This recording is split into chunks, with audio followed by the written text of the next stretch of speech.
وزیر اعظم شاہد خاقان عباسی ایک روزہ دورے پر کراچی پہنچ گئے ہیں۔ ترجمان وزیر اعظم ہاؤس کے مطابق کراچی پہنچنے پر وزیر اعظم کا استقبال وزیر اعلیٰ سندھ سید مراد علی شاہ اور گورنر سندھ محمد زبیر نے کیا۔ وزیر اعظم آج پورٹ قاسم پر پاکستان انٹرنیشنل بلک ٹرمینل کا افتتاح کریں گے اور شام کو پاکستان اسٹاک ایکسچینج کے عہدیداران سے بھی ملاقات کریں گے۔ ذرائع کا کہنا ہے کہ وزیر اعظم کے امن و امان کے حوالے سے اجلاس کی صدارت کیے جانے کا بھی امکان ہے، جس میں کراچی سمیت صوبے بھر کی امن و امان کی صورتحال پر غور کیا جائے گا۔ وزیر اعظم شاہد خاقان عباسی کراچی میں وفاقی حکومت کی جانب سے جاری ترقیاتی منصوبوں پر پیش رفت کا بھی جائزہ لیں گے۔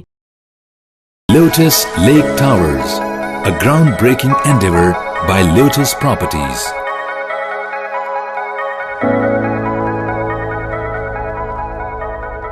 یہ ہے خبر کا جہاں اور آپ دیکھ رہے ہیں TNN TV۔